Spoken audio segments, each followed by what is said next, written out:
This video was made possible thanks to my patrons. If you would like perks such as early access to videos, please consider becoming a patron today.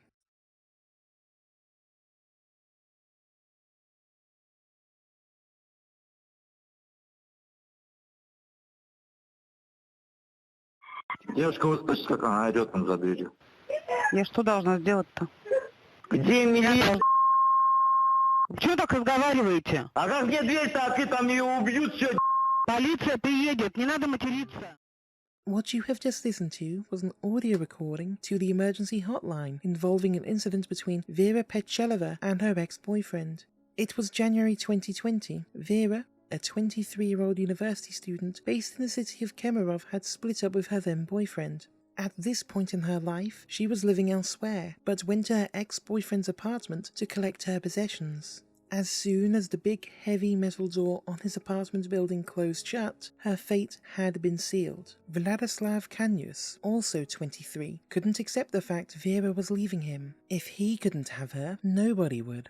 Vera was tortured for around 3.5 hours, wailing in agony as her ex-boyfriend beat her mercilessly. After sustaining a total of 111 injuries to her body, Vladislav reached for a telephone cord to strangle the little life left in Vera, killing her. Vladislav was brought to court for charges of murder with cruelty. "I hadn't meant to kill her," he said, while standing in the courtroom dock. "I just wanted her screams to stop." Vera's killing was cold, brutal, and merciless. The shocking nature of this attack should be a cause of concern, but the reality is, Russia has overseen a rising domestic violence problem for quite some time now. In Vera's specific case, the shocking thing that is becoming rather alarming is the blasé attitude of the emergency services. Vera was tortured for over 3 hours, may I remind you. 3 excruciating hours. Neighbors tried contacting the police to get it to stop. One neighbor told the police operator that the situation sounds like a slaughterhouse. One neighbor told the police operator, "Can you hear how she's screaming behind the door?" The response from the operators, however, is more concerning. "What am I supposed to do?" said one of the operators. A man's voice, rather impatiently and angrily, says, "Where are the police? She's getting killed in there." To which the operator replies, "There's no need to swear."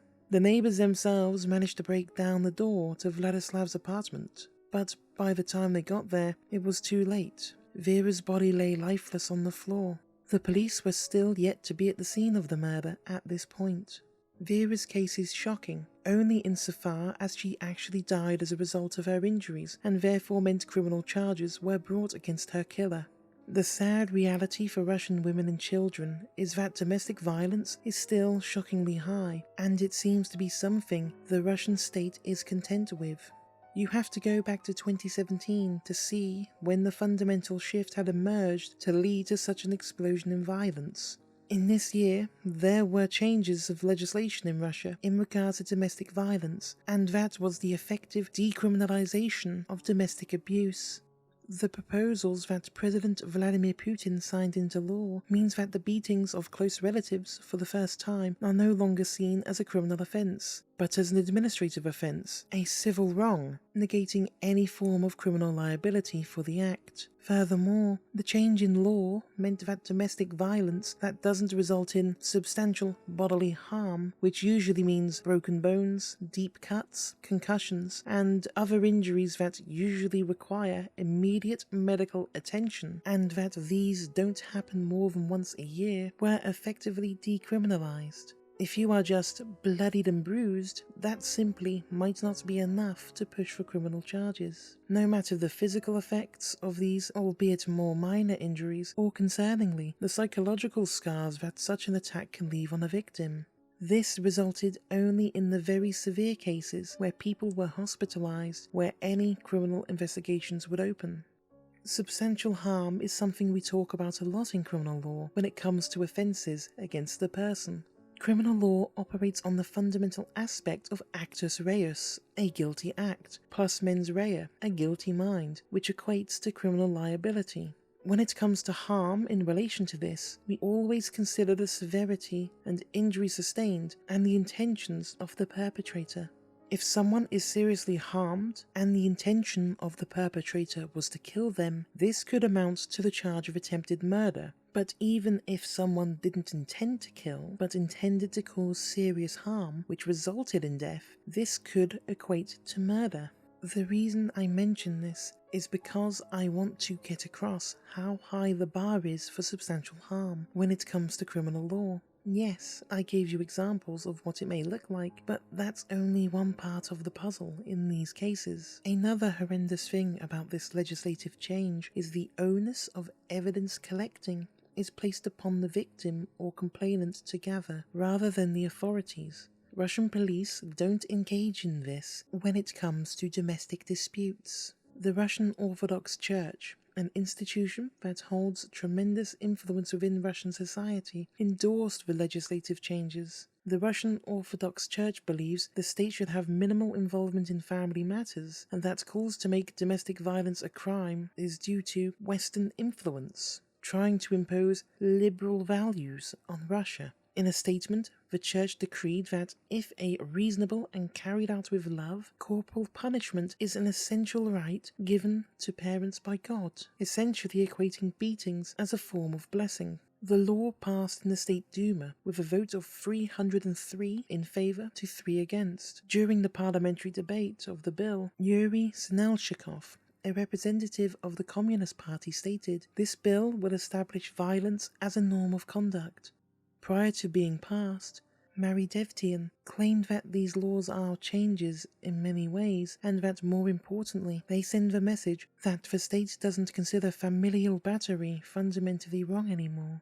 A year after the legal proposals were enshrined into Russian law by Putin, a survey published by the state-run Vitsiom polling company had some results that should be alarming, and we will go through some of them. The poll indicates that Russian citizens seem to know that this is an issue. Around 2/3 of Russian men and 4/5 of Russian women consider the problem of violence against the weaker sex, as the poll put it, to be an important issue, and most often women in Russia have to deal with indecent comments, remarks and rude jokes, as 49% of female respondents claimed. According to data collected by the pollster, 49% of women also said they are most risk of violence by family members in their home, where only 25% of men felt the same way. In contrast, 50% of men said they believed women were most at risk of violence in a quiet and deserted place. Only 48% of women felt the same. Admittedly, by a slim margin, according to this poll, Russian women feel the home, their private sanctuary from the public, is more dangerous for them than quiet and deserted areas in public. The fact that Russian women report the family home to be more dangerous than being alone in public in general should be alarming for anyone in society. To give a further insight into how bad Russian society has been for a large number of women, we are going to look at a small event in 2016 involving a Ukrainian woman who posted this hashtag, which I will not even attempt to pronounce, but roughly translates to "I am not afraid to say it." Anastasiya Melnychenko, an award-winning journalist who was the head of the Ukrainian human rights organization named Stutenda, put a post on Facebook with the hashtag "I am not afraid to say it" after reading a Facebook post from a man that described a woman he met in a park who had been Melnychenko claimed the man's post engaged in victim blaming, suggesting it was the woman's fault for hanging around alone at night, which angered her so much to start the hashtag. "We women do not have to make excuses. We are not to blame. I am not afraid to talk, and I don't feel guilty. Do men ever wonder what it's like to grow up in an atmosphere where you are treated like meat? You don't do anything, but everyone feels entitled to you and dispose of your body." Her post got engagement by both Ukrainian and Russian women who talked about their stories of abuse, harassment both in the streets and at the workplace. Some stories from individuals talk about the abuse they suffered as young as 5 years old from family members. Others talked about harassment in the workplace, and others even talked about the violence they received from men. The post caused a lot of discussion, and around 200,000 women and men had either supported or even shared their own stories of abuse. The Global Information Society published the 10th edition of the Global Information Society Watch in 2016, in association with the Association for Progressive Communications, the APC, and also the Internal Development Research Center, the IDRC, which itself is a collaborative space for monitoring the implementation of commitments made by governments by sharing information. They produce these reports to give a voice to civil society organizations and social justice actors to help provide information on countries, especially within the Global South. Now, Russia isn't in the Global South, but the 2016 edition of the GIS Watch talked about the levels of gender-based violence in Russia. The 2015 report looked into issues of Russia's LGBT community and the perils they face. This is a topic for another day. The focus on the 2016 report, however, is gender-based violence and how it has gripped Russia. The report is clear that Russia has always been a patriarchal society before the collapse of the Soviet Union and before the October Revolution in 1917 under Tsarist rule as well. This has carried on since the collapse of the Soviet Union into the modern era of the Federation. One example that GIS notes is the anti-abortion restrictions that were brought in that include a 7-day waiting period about a consulting clinic, with reports that psychologists are telling women that how abortion is morally wrong, making the procedure of an abortion even more traumatic for women seeking the procedure. There's also reports of Orthodox priests in smaller towns and villages who lecture women about depravity and immorality. Furthermore, it is alleged some schools are implementing separate sex education classes for boys and girls. A report by the Russian Justice Initiative on FGM, published in August 2016, notes that in Dagestan, one of the northern Caucasus regions belonging to Russia, states that one of the country's Muslim officials stated that FGM doesn't harm a woman's health and that its sole purpose is to calm a woman's zeal in order to lower her sexuality, to lessen the amount of depravity on earth. The report also noted that the Russian Federation, however, is reluctant to both sign and ratify the Istanbul Convention, which is against violence towards women and against domestic violence. Similarly to the I Am Not Afraid to Say It campaign, the report notes since 2008, groups and pages devoted to feminism and gender equality issues have appeared on the largest European online social network service, VK. On the 10th of February 2014, a page called Shut Your Sexist Mouth Up, SYSMU, a name I quite like, was founded and became the biggest feminist platform for Russian speakers on the internet. Inspired by the Everyday Sexism project, the page had a collection of anonymous stories about sexism, misogyny, and gender-based violence, such as domestic violence, even including... The number of subscribers reached 10,000 in a year. By the time the GISW published their report, it was in excess of 30,000 subscribers, and the amount of new subscriber gain was around 150 a day. The site shared over 12,000 stories about issues Russian women were highlighting, and the site also helped provide psychological help to women too. Unfortunately, I couldn't find the state of SYSMU in my research for this video.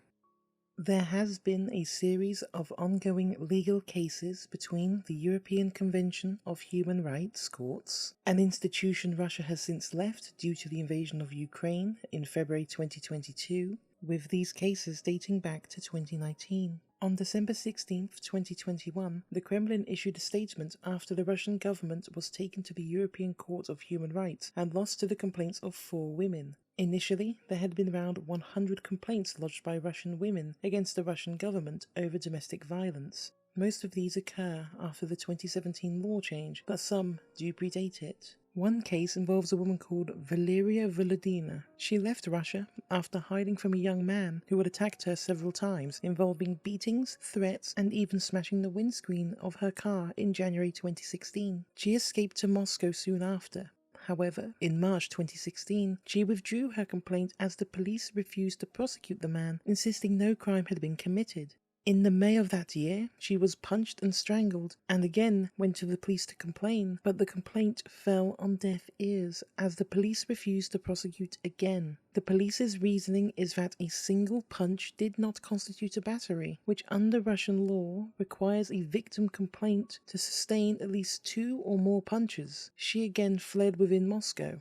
In July and August, the same man again physically attacked her, threatened to kill her, and damaged the hydraulic braking system of her car. Volodina pleaded to the authorities for help for a 3rd time, but again she was denied because a single blow did not constitute battery, and the threats were considered insufficient to prove her life was in danger. Despite the repeated history of violence of the man towards her, 3 official complaints no less, the police denied the complaints as nothing more than a lover's quarrel, noting how they once cohabited and maintained a common household. Fast forward to 2018, the man attacked her yet again. This time, he stole her bag, which contained mobile phones, her passport, and the keys to her apartment. Furthermore, some of her personal accounts were hacked that contained intimate photographs, which were published, which led to a lawsuit due to the infringement of privacy. 6 months after the attack in 2018, the investigative committee refused to impose a preventative measure on the man to make sure he couldn't engage or even contact with Volodina, and she decided to leave the country. Vera Volodina lodged a lawsuit against the Russian government at the ECHR, and she was successful in her complaint against the Russian state, as they were found in violation of this, and thus she was awarded 25,000 euros in damages, and her legal fees, just totaling over 5,000 euros, were also to be covered. In their judgment, the court even notes that Russia's High Commissioner for Human Rights, a position that was introduced to the Russian state by the 1993 Constitution of the Russian Federation, published a report in 2017 that noted a lack of progress in addressing the problem for domestic violence. Citing a translated copy of the report, the Commissioner notes that complaints to the High Commissioner indicate the problem of domestic violence is a topical issue. Thousands of women and children suffer from family conflicts. Unfortunately, no official statistical data is available. Despite the topicality of the problem, no specific legislation ensuring the prevention and prosecution of crimes within the family and households has been formally adopted. Since the early 1990s, more than 40 draft laws have been developed, but none have been enacted. Actual instances of violence against women are highly latent. Many women prefer to put up with it or to look for ways to solve the issue without involving official authorities, because they do not expect to find support in them. Unfortunately, the practice has demonstrated that women's complaints of threats of violence have received little attention. Furthermore, in their ruling, the court noted that the concept of domestic violence isn't a separate offence under the Criminal Code or the Code of Administrative Offences, nor has it been criminalised as an aggravating form of any other offence, except for brief periods between July 2016 and January 2017, when inflicting beatings on close persons, which would be a relative or a partner, was treated as an aggravating element of battery under Article 116 of the Russian Criminal Code. Otherwise, the Russian Criminal Code makes no distinction between domestic violence and other forms of violence against the person, dealing with it through provisions on causing harm to a person's health or other related provisions such as murder, death threats, or rape.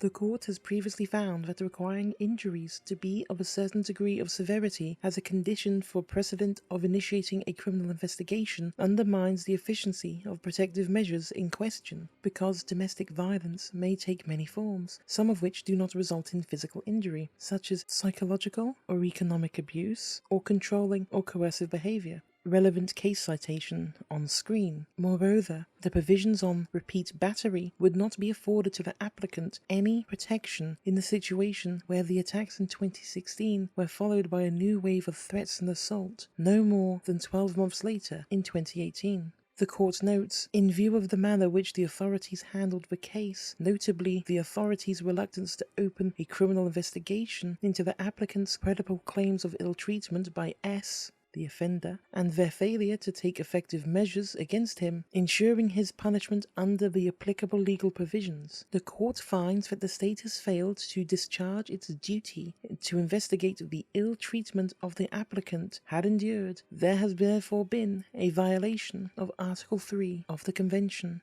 Including Valera's complaint, as mentioned, the ECHR received around 100 complaints by Russian women against the Russian state over domestic violence. In the summer of 2019, the ECHR sent questions to the Russian government about the 4 women in question who lodged a complaint about the inability to protect them. There are cases that are well documented within the Russian press too. One of the complainants, Natalia Tunikova, was savagely beaten by her domestic partner on multiple occasions. Back in 2014, her partner, in the midst of beating her, started to drag her to the balcony area of their apartment located on the 16th floor, which is around 170 feet or just shy of 52 meters, which would have almost certainly have killed her. As she lay on the floor after being beaten and fearing that her partner was going to throw her off the balcony, fearing she would die, she reached in desperation to the kitchen table and managed to equip a knife. Understandably, she stabbed him, which stopped him from proceeding to take her to the balcony. When the authorities were notified as to what happened, do you think her partner was arrested and questioned? Were there any charges? Well, the opposite happened. Natalia was charged with the crime of intentionally causing grievous bodily harm, and at court, her legal team tried to lodge the legal defense of self-defense, which is totally understandable since she was nearly thrown off a bloody building. The defense, however, failed in the eyes of the Russian courts, and she was given an initial custodial sentence. However, thanks to the grace of an amnesty, she didn't serve the sentence. But I want to add, this is not a good thing. She should never have been charged with the crime itself, let alone taken to court. The fact she needed an amnesty to not be another victim of domestic violence in Russia is an indictment on the system itself. Although we know the Russian government doesn't give a damn about egregious losses to life, let alone the plight of its own citizens. The second complainant, Elena Gracheva, experienced 9 severe beatings by her husband over a period of years, but no criminal charges were brought against her husband. Furthermore, her husband kidnapped their daughter, taking her abroad for over 18 months. The third complainant, Vera Pekhteleva, was beaten and raped by her husband. He continued to harass and beat her even after the divorce. After leaving the courtroom, he hit a woman right in front of everyone at the exit to see. For this unprovoked assault, he was sentenced to a community service. However, this sentence was cancelled, so he served no time, not even communal time, for his assault of a woman in broad daylight. The final complainant of this lawsuit is a woman called Margarita Gracheva, and I would like to pre-warn you, this is the most gruesome one, so if you really don't want to hear it, turn away now. Anyway, in December 2017, she was attacked by her husband with an axe and had both her hands chopped off. Doctors, thankfully, were able to save Gracheva's left hand. However, her right hand had to be replaced with a prosthetic hand. A few months before the violent attack, Gracheva appealed to the police after her husband physically assaulted her and threatened her. The authorities, however, claimed that there were no grounds for opening a criminal case. After the attack with the axe, Gracheva's ex-husband was sentenced to 14 years in a maximum security prison in 2018. The authorities failed Gracheva. It took a horrendously violent assault, losing a hand no less, for her husband to face some kind of justice. In addition, the High Commissioner's report even mentioned the Gracheva v. Russia case and even spoke about this incident specifically. Thus, in December 2017, the public was shocked by an incident in the Moscow region where Mr. G, seeking to assert his dominant position and acting out of jealousy, chopped off his wife's hands. Prior to that, he had threatened her with death and told her that he would maim her. 18 days before the incident, the woman had reported the threats to a district police inspector who had intervened, only to the extent of issuing an admonition. These 4 women were failed by the Russian institutions, so they took their cases to the European Court of Human Rights.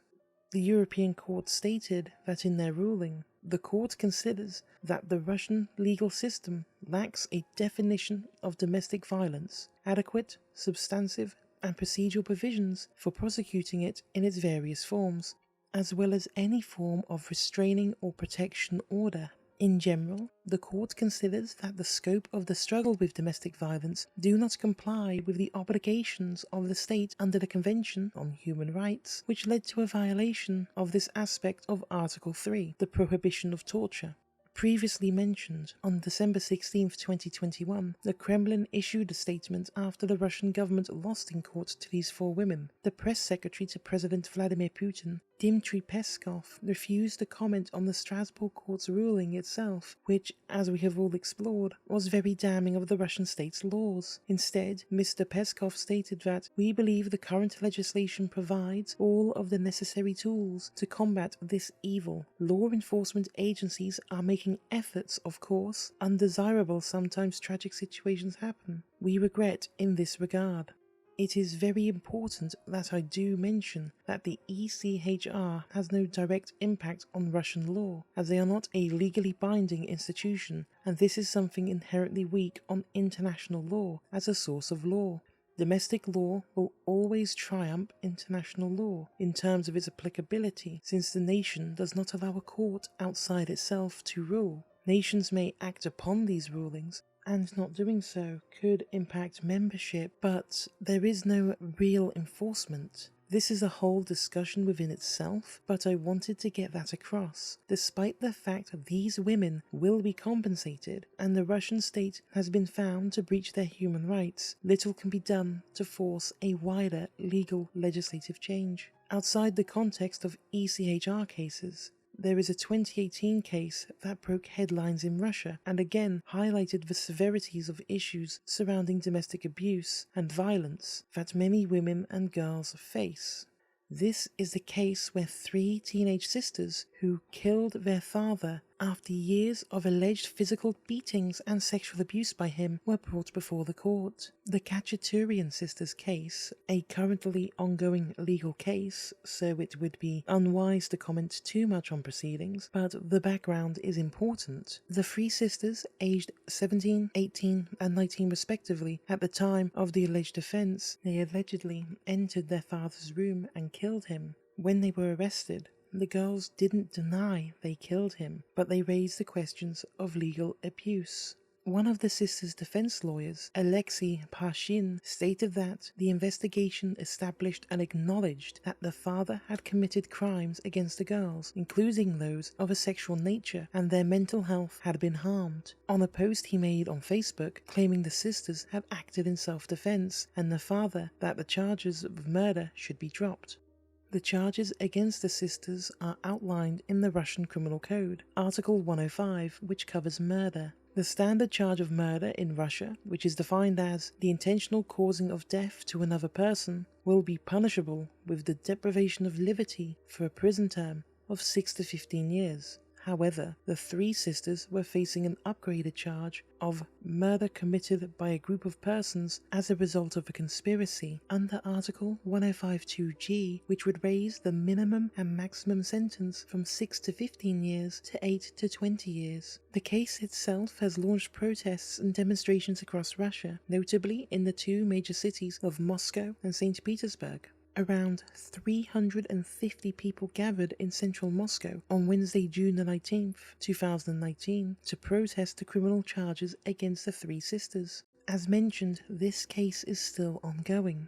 The victim in the alleged crime, the girl's father, Mikhail Khachaturyan, has had a posthumous legal investigation and case opened against him in 2019 as the country's investigative committee made a request for this to happen based upon the allegations the girls made. The agency referenced an anonymous source who said the documents relevant to Mikhail's behavior had been transferred to a new case, and there were 3 charges they were looking at: torture, violent acts of a sexual nature, and forcing participation in sexual acts. It took a lot of back and forth between the court to get these established, but on January 30th, 2020, it was reported that the Russian's Prosecutor's General Office had requested a change in the charge for Angelina and Kristina Khachaturyan to be reclassified as necessary self-defense after the deputy had initially refused to do so. Alexei Lipster, one of the girls' attorneys, was asked about this, and he said, "It seems that Article 105.2g, the part of conspiracy, didn't apply." He was asked if he thought this was a political decision by the state office, and he said, "I want to believe that the Prosecutor's General Office delved into the case. I want to believe that the people working there are professionals, and that they did see there was no Article 105 involved here. I would not like to think that it was a political decision, and who would that kind of decision help in this case anyway? I don't see anyone." Furthermore, he suggested that the case may potentially fall apart. When asked if it was most likely the probable outcome of this case will be closed, he said yes, because the investigators can't bring the case to court to be considered on its merits without prosecutorial support. They have two options: try to change the prosecutor's mind, but it's not clear how they would, or comply and drop the charges. I want to make clear, if this case is dropped, and I want to stress, as of April 2023, it is still ongoing, this would not be a victory for the Russian justice system, considering it has systemically failed women before this case, and this case has been going on for several years now. The original arrests were made in 2019, nearly 4 years ago to the exact date, and there is no resolution to this case in sight. The final thing I want to mention is a very recent development that occurred in April 2023. Russian prosecutors are looking to have feminism declared as an extremist ideology. A draft proposal set out by Oleg Matachev, a member of United Russia, the largest political party in Russia, which once had Putin as the official leader and in turn is pro-Putin, with the man essentially being the de facto leader, this new legislative change.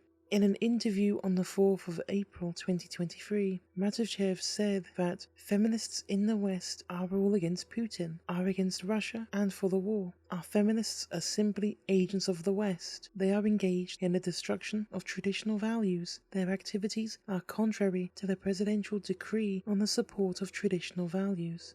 They are for divorce, for childlessness, for abortion. They are acting against the demographic policy of the Russian Federation.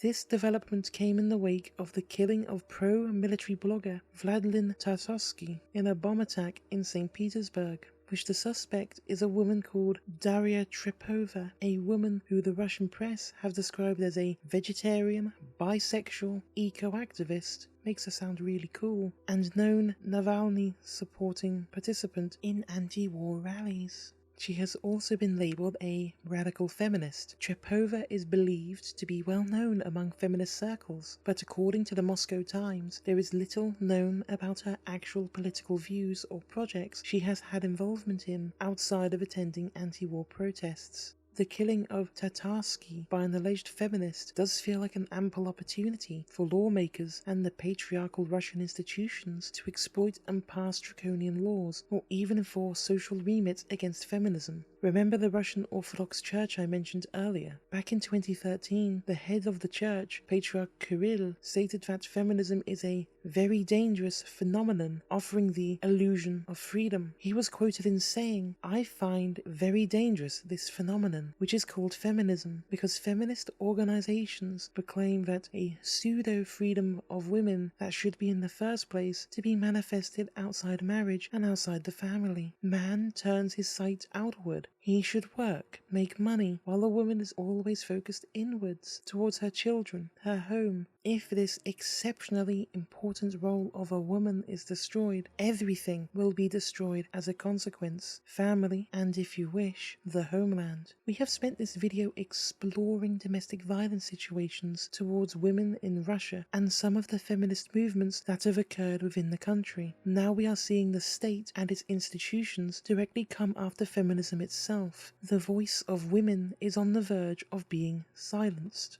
As a feminist, a term that gets a bad rap over the years on the internet with its association to social justice, especially in American-centric and more broadly Western-centric spheres, I feel feminism is as important as ever, and the debates and discussions people are having around women's rights and the safety of women are the wrong ones. I bet a large number of you are aware of Russia is bad for women. However, I don't think many of you are aware of just how bad it actually is on the ground for so many Russian women and girls. Meanwhile, many commentators in their comfortable climate-controlled studios with their coffee mugs and who for the most part aren't even socially liberal or progressive or even feminists, will bemoan a trans woman for featuring in an ad for their favourite brand of piss water or an ambassador of a sports brand, or get red in the face screaming about a trans person till they are red in the face about where a person takes a shit based upon their chromosomes, like they fucking know what chromosomes someone has anyway, instead of focusing on tangible issues in their own countries or abroad. We have seen a parade of despicable people engage in a culture war, drumming up mass hysteria, trying to pit trans people, especially trans women, and women as enemies, and one of these as a group to be feared, rejected, or even outright removed. I don't want to talk too much about culture wars on this channel. I don't want to insult the intelligence of you, the viewer, by delving into it. I will make the passing comment, however. As a trans woman, this stuff infuriates me, and it does make things worse for people like me. I know as I would be more assertive and being honest about my stance and willing to attach myself to labels such as feminist, I will spike detractors. I may even be prone to some insults thrown my way. This happens, and I'm at peace with it.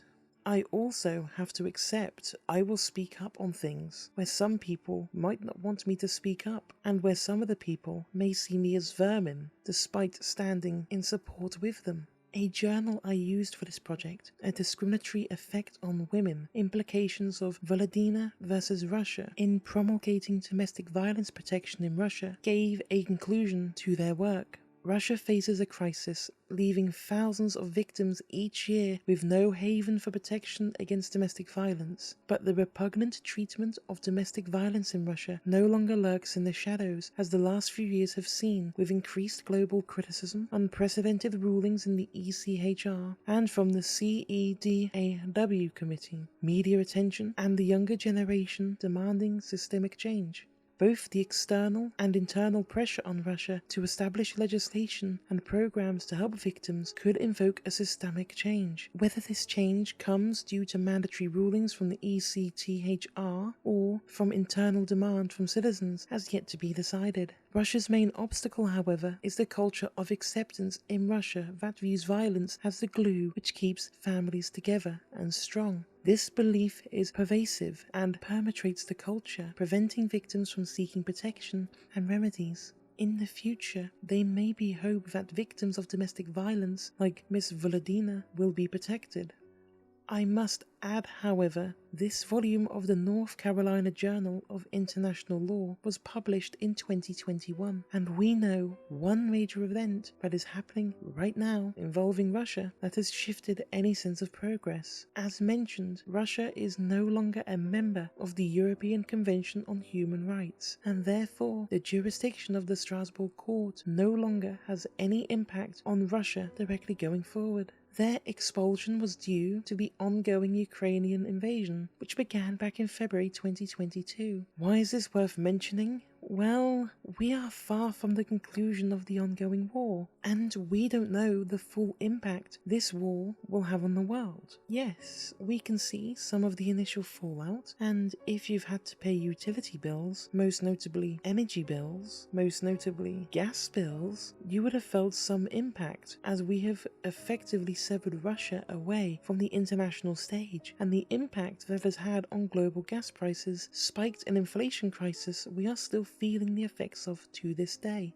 Russia, understandably and justifiably, has become a massive pariah to a lot of countries due to this invasion. If that is right or wrong to do, personally, I lean to it being the right thing to do. We must accept, however, this war, no matter the outcome, will have a profound impact on Russian society, and the generation of Russians who will have fought in this war, lost loved ones, and the generation after them will inherit a new woven folklore of this conflict. What this looks like, however, remains to be seen. In short, I fear for Russian women, as this war could make things even worse for them. One tragic case reported on the 19th of April 2023 sadly confirmed my anxieties. According to The Insider, a Russian male who returned from his home at Savalshek in the Nizhny Novgorod region of Russia allegedly killed his wife in front of their children, who were just aged 6 and 7 years old respectively. The family refused to take care of the children, who had their mother brutally killed in front of them, and initially refused to pay for the funeral.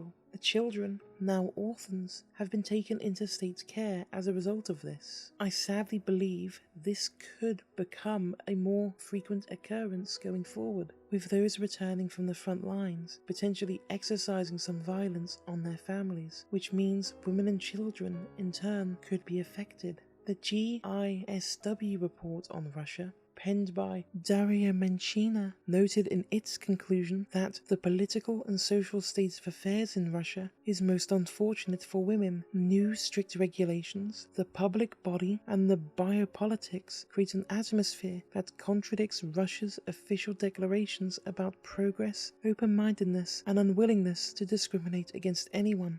We can see that all kinds of women's rights are violated in various spheres of life, as well as a toughening on policy prepared with the strengthening of religious fundamentalism. Now with Russia isolated, thanks to a barbaric conflict caused by the ego of one man, things may have just gotten that extra bit worse for Russian women. The thing that worries me about Russia and the future for women and girls in the country in particular is, as I mentioned in the video, Russia has left the ECHR as they are expelled over their decision to invade Ukraine. I am not saying Russia is a victim. Far from it. I am saying, however, Russian women might well be victimized even further, and with no European Court of Human Rights acting as the only point of recourse to keep international pressure on the regime, or to even compensate women for their rights being infringed by the state, the situation for Russian women has gotten just that much bleaker.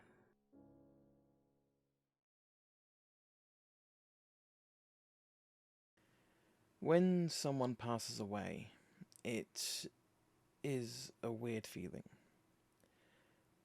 But when you know the person and the way they pass away, the circumstances within it, well, it makes things just that much worse. I won't go over Eden's story just yet. There's people who have documented it better than I could explain in my own words. But I'm just trying to give you an idea of how someone who knew Eden feels.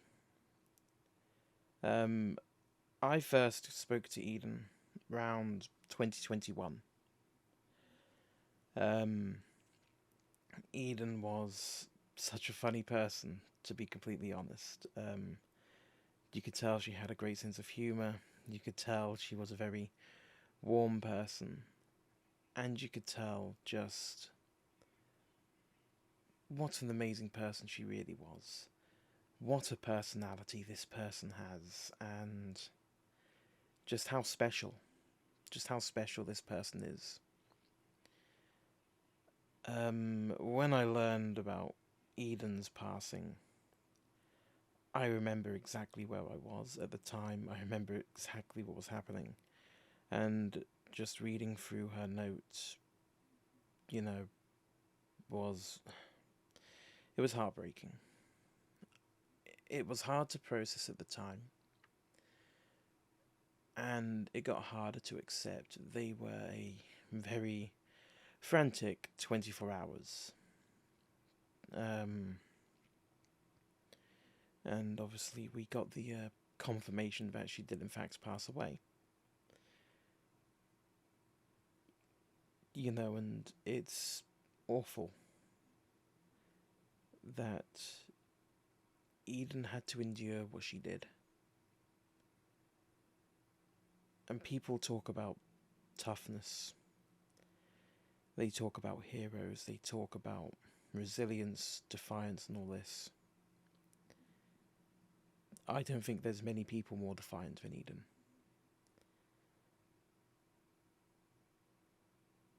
She had to endure one of the toughest things in life.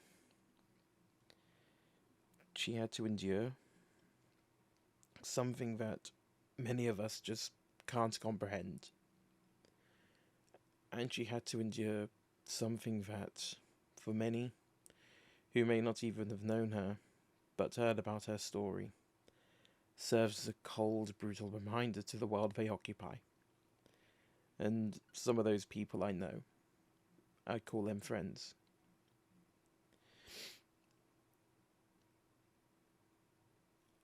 I want to remember Eden in my own way.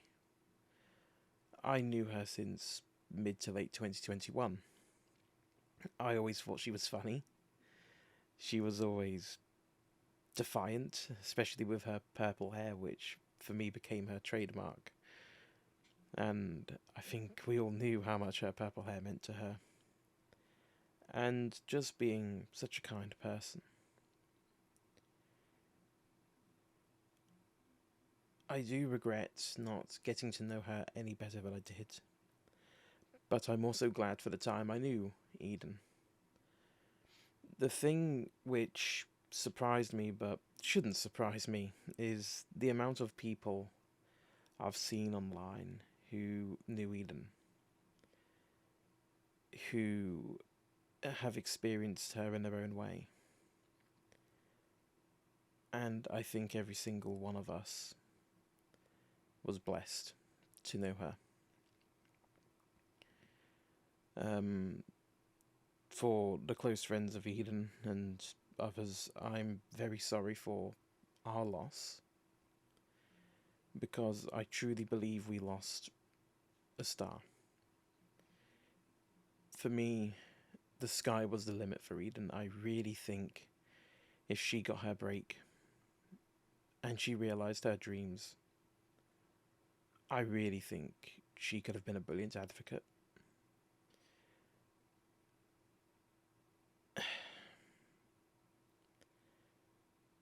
It's just, it's hard even now to process. And it's been just over 2 months. You know, I know for a fact I've cried a lot coming to terms with this. Even holding a vigil where I lived to pay tribute and just to have a sense of community among people in a public way. And people who didn't even know Eden were expressing their gratefulness for holding such an event because the story struck them. And for some people it really hit home because of their own circumstances.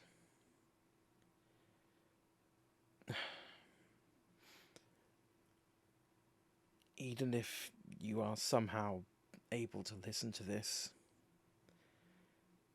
I just want to say how much I miss you, how much I love you, and I know how much everyone else loves you too. And I'm so sorry that this world was not a kind one for you, and you deserved so much better than you got. You really did. And I want people, at the very least, to take away from all this. When you say things like, none of us are free till we're all free, I hope you mean it. Because this is awful.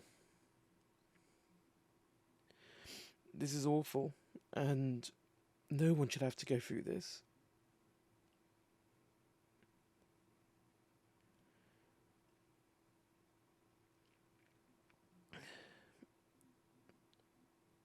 I promise you this one thing though, Eden. I won't stop talking about your story. I won't stop mentioning your name. I sure as hell won't forget it. And I promise to stand up and speak out on issues like this in your region, because what I feel and how I feel is just something I can't really explain, but I just feel so lost and hurt. that this is the result that you just didn't deserve. I remember speaking to someone about this, and he said, in his opinion, trans people don't commit suicide. They're pushed to it. They're killed. And in my opinion, the people who push them to this are murderers. I stand by that.